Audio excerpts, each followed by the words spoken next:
இந்த வீடியோவை உங்களுக்கு வழங்குவோர் மாலை முரசு செய்திகள் தொலைக்காட்சியின் படிப்போம் ஜெயிப்போம் உயர்கல்வியை தேர்ந்தெடுப்பதில் உள்ள சந்தேகங்களை தீர்க்கும் நிகழ்ச்சி தினமும் மாலை 5 மணிக்கு. வணக்கம் நேயர்களே, ஒரு செய்தி பல கோணங்கள் நிகழ்ச்சி உங்களை அன்போடு வரவேற்கின்றோம். இன்றைய நிகழ்ச்சியில் அதிகரிக்கும் வெப்பத்திலிருந்து மக்களை பாதுகாக்க 11 மாநிலங்களுக்கு தேசிய மனித உரிமை ஆணையம் கடிதம் எழுதியுள்ளது.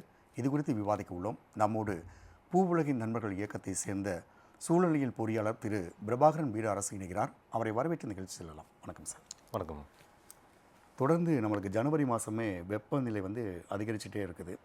ஏற்கனவே தமிழ்நாடு அரசு இந்த வெப்ப தாக்கத்தை மாநில பேரிடராக அறிவிச்சிருக்கோம், தெலுங்கானாவும் அறிவிச்சிருக்காங்க. இந்த நிலையில் 11 மாநில செயலர்களுக்கு தேசிய மனித உரிமை ஆணையம் ஒரு கடிதம் எழுதியுள்ளது, மக்களை பாதுகாக்க வேண்டும் என்று. இதை நம்ம எப்படி புரிஞ்சுக்கிறது?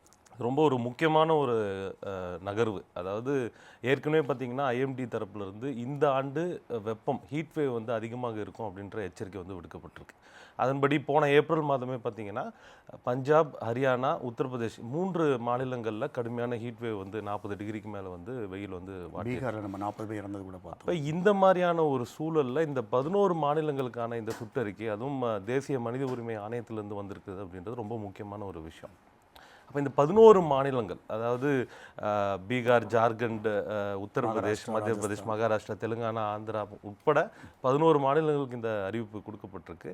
அது ஹீட் வேவ்னால் பாதிக்கப்படக்கூடிய விளிம்பு நிலை மக்கள் அதிகமாக. இதில் பாதிப்பு யாருக்கு அப்படின்னு பார்த்தீங்கன்னா சாலையோர பணியாளர்களுக்கும், வெயிலில் வேலை செய்கிறவங்களுக்கும், கன்ஸ்ட்ரக்ஷன் லேபரர்ஸ், பெண்கள், குழந்தைகள், வயதானவர்கள், வீடு இல்லாதவர்கள், அப்படி இந்த செக்மெண்ட்டுக்கு அதிக பாதிப்பு இருக்க போது அவர்களை பாதுகாப்பதற்கு, அவர்களுடைய உயிர்களை பாதுகாக்கிறது, ஹெல்த்தை உத்தரவாதம் பண்ணுறதுக்கு அரசு போதிய நடவடிக்கைகளை எடுக்க வேண்டும் அப்படின்ற ஒரு சுற்றறிக்கை விடுக்கப்பட்டிருக்கு.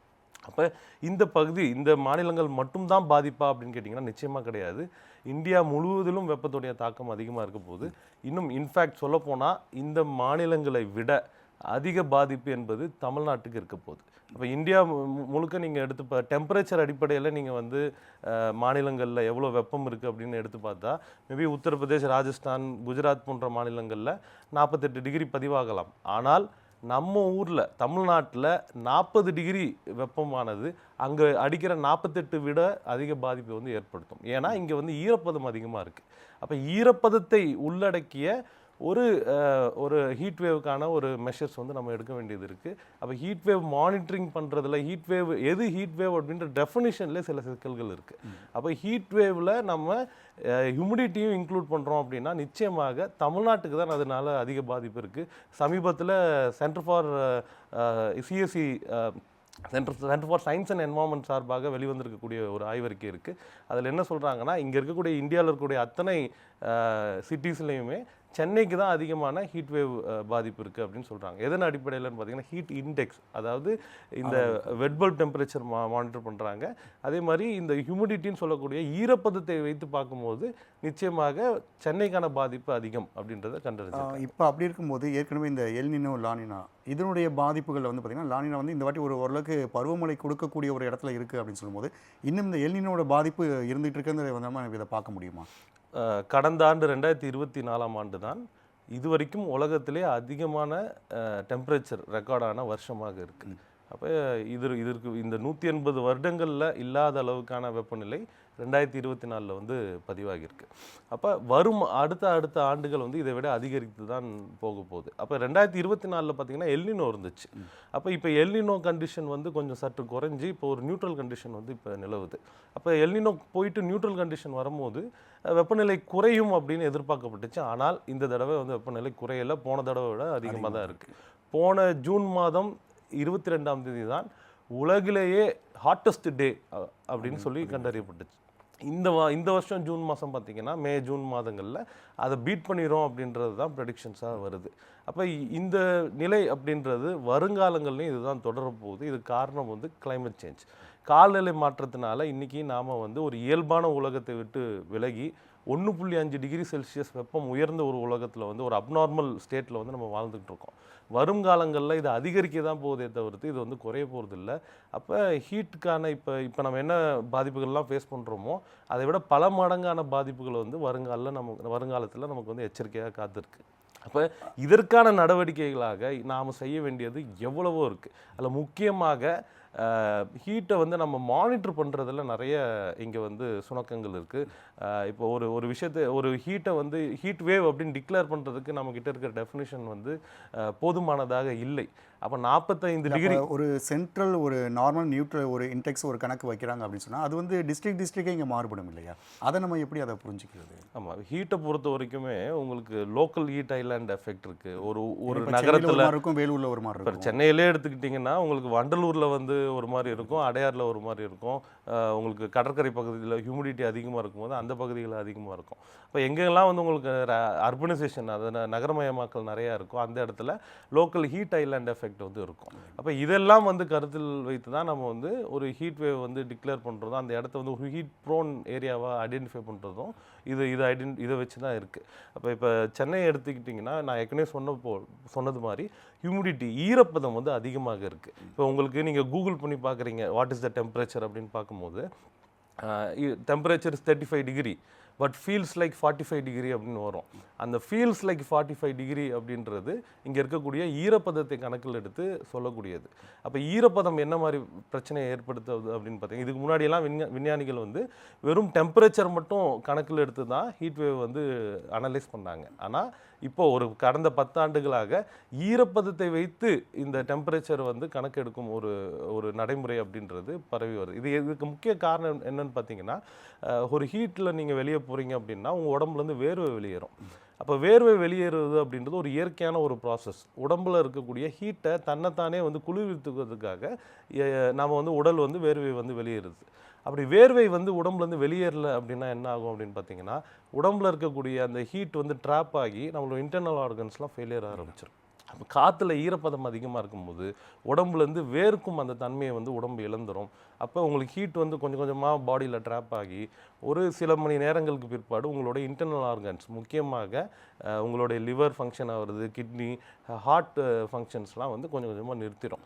அப்போ இதுதான் வந்து மனிதன் ஹீட் ஸ்ட்ரோக்னால உயிரிழக்கிறாங்க அப்படின்னு சொல்கிறது.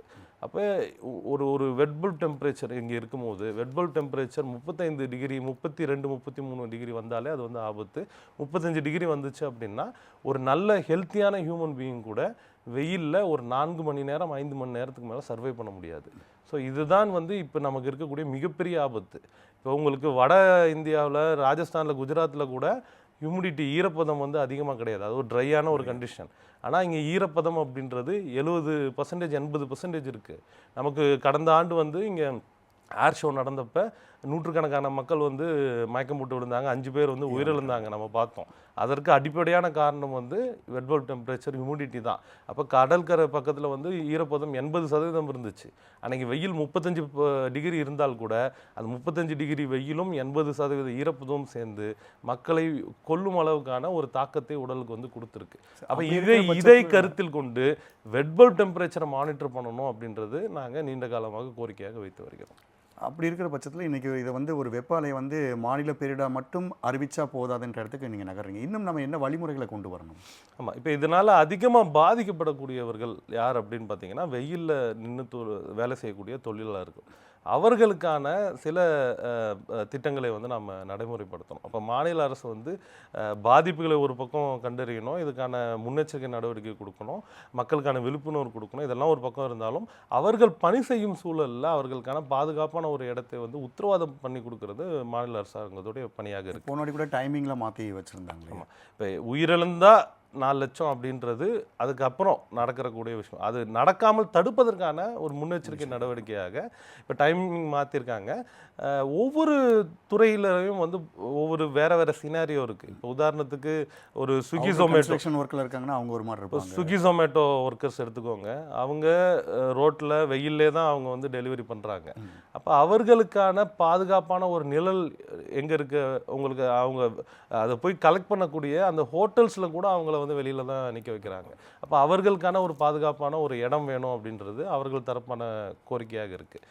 ஒரு வெயிட்டிங் ஏரியா, ஒரு ஏசி ரூம் வந்து அவங்களுக்கு ஒதுக்கி அவங்களுக்கு வந்து அந்த இடத்துல தங்க வைக்கலாம். ஸோ அந்த மாதிரியான ஒரு செக்டார் ஸ்பெசிஃபிக் கோரிக்கை வந்து ஒவ்வொரு துறையிலும் இருக்குது. இப்போ இந்த ஆம்புலன்ஸ் ஓட்டுநர்கள் இருக்காங்க. இப்போ ஆம்புலன்ஸில் வந்து பார்த்திங்கன்னா அவங்க 2 விஷயமாகவும் இதை ஹேண்டில் பண்ணுறாங்க. அவங்களும் ஹீட்னால் பாதிக்கிறாங்க, ஹீட்னால் பாதிக்கப்பட்டு வர பேஷண்ட்ஸை வந்து அவங்க ஹேண்டில் பண்ணுறாங்க. அப்போ இந்த ஆம்புலன்ஸ் வந்து நிற்கிறதுக்கான ஒரு ஷெல்டர்ன்றது கிடையாது. 3 மணி நேரம் 4 மணி நேரம் அந்த ஆம்புலன்ஸ் வெயிலில் தான் நிற்கிது. அப்போ அந்த ஆம்புலன்ஸில் ஒரு ஹீட் ஸ்ட்ரோக்னால ஒரு பேஷண்ட் வந்து வராங்க அப்படின்னா வெளியில் இருக்கிற ஹீட்டை விட ஆம்புலன்ஸ்குள்ளே வந்து ஹீட் அதிகமாக இருக்குது. ஸோ அவர்களை வந்து எப்படி பாதுகாப்பாக இவங்களால ட்ரீட் பண்ண முடியும்? ஆம்புலன்ஸ்குள்ளே வந்தால் ஒரு ஹீட் ஸ்ட்ரோக்னால வர பேஷண்ட்டுக்கு ரிஸ்க் அதிகமாக இருக்குது. அப்போ அங்கே ஆம்புலன்ஸ் ஓட்டுநர்கள் கேட்குற ஒரு நியாயமான கோரிக்கை, ஆம்புலன்ஸ் எல்லா ஆம்புலன்ஸும் ஏசி வேணும், ஆம்புலன்ஸில் வந்து எங்களுக்கு வந்து ஐஸ் பேக் வேணும், இவங்களை ட்ரீட் பண்ணுறதுக்கான ஒரு உபகரணங்கள் வந்து ஹீட் வேவ் ட்ரீட் பண்ணுறதுக்கான உபகரணங்கள் ஹாஸ்பிட்டலில் மட்டும் வச்சா பத்தாது, ஆம்புலன்ஸ்லேயும் வேணும் அப்படின்னு கேட்குறாங்க. அது மாதிரி எம்டிசி ஓட்டுநர்கள் இருக்காங்க. அதில் வயது அதிகமான ஓட்டுநர்கள் மத்தியான நேரத்தில் பணி அமர்த்தாதீங்க. கொஞ்சம் வயசு ஓட்டுநர்கள் ஹெல்த்தியாக இருக்கிறவங்கள மத்தியான நேரத்தில் ஓட்ட சொல்லுங்கள்.